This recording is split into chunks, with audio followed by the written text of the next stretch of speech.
Salut la Poké Family. Il y a un petit sujet sur 151 dont je voulais parler avec vous. Je ne sais pas si vous avez fait attention, mais bon, vous le savez, dans les coffrets dresseurs d'élite, les ETB, on retrouve généralement des petits guides de jeu, voilà, comme celui-ci sur Origine perdue, où on va retrouver en fait les cartes de la série.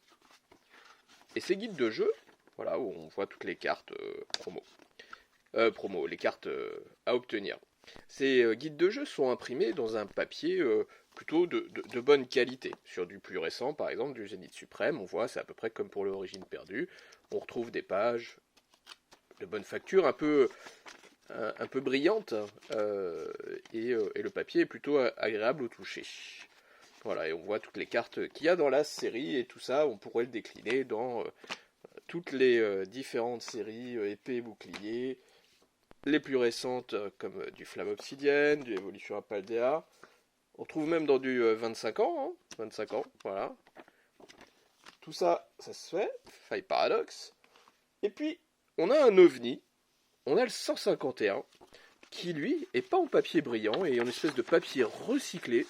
Alors c'est peut-être parce que c'est une série recyclée, hein, avec les 151 premiers Pokémon, mais je sais pas si quelqu'un a une explication sur la qualité de ce papier dans les ETB 151. Moi je trouve ça assez choquant, vu en plus le prix auquel s'arrachent maintenant ces coffrets dresseurs d'élite à plus de 150-200 euros pour certains, c'est un peu n'importe quoi. Et ben je trouve ça assez choquant d'avoir un papier comme ça, de qualité inférieure, même si pour autant on retrouve, comme dans les autres séries, les différentes cartes à l'intérieur, hein, dans les pages de ce coffret, de ce livret. Pour autant, voilà, le papier, on le voit d'ailleurs, hein, si on prend par exemple du Origine perdue, on va se mettre l'un à côté de l'autre, hein, vous voyez. Voilà, la qualité du papier n'est pas du tout la même. Là, on est sur du papier brillant. Là, c'est du papier mat, mais en plus qui est un peu comme recyclé. Et puis, bah, forcément, sur les photos, ça rend pas tout à fait le même effet.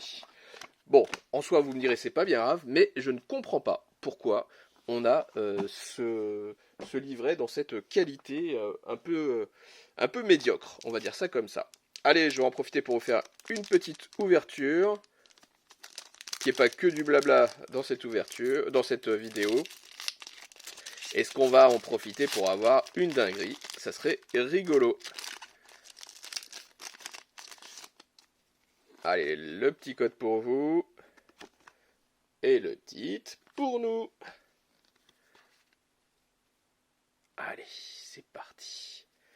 Ah, au prix de ces boosters maintenant, hein, il faut ouvrir avec délicatesse. Et prier pour avoir une bonne carte. Psycho Quack. Ah oui, tu peux te tenir la tête. Abo. Ampiflore. Gros ballon.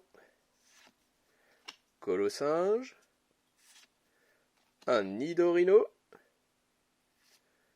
Un Métamorphe. Et on a une carte. On a une carte. Attendez, hop. La 196. Ah, c'est quoi, invitation d'Erika, non? Quelque chose comme ça? Non, 196. Eh oui, c'est ça, invitation d'Erika, si je me trompe pas, regardez. Hop, elle est là, va, focus, hop, pardon. Elle est là, la 196. Eh bien, écoutez, je crois que je ne l'avais pas, en plus.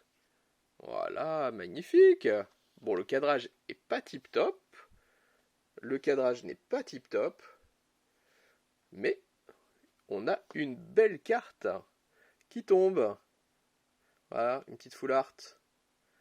Allez, ça fait plaisir. Ah ouais, le cadrage n'est pas... Enfin, de dos, ça se voit moins, mais là, on voit bien que le bord de droite, hein, vous voyez, n'est pas du tout du même... de la même largeur que le bord de gauche. Mais bon, ça permet aux jolis pétales de ce cerisier de s'envoler sur le côté. Et ben écoutez, c'est une ouverture enfin une petite vidéo avec une petite ouverture qui finalement s'achève sur une jolie carte. Et si quelqu'un a les explications sur la qualité du papier, je suis preneur, mettez-le en commentaire. N'hésitez pas à liker et à commenter. Ciao ciao les amis. Bien sûr à vous abonner.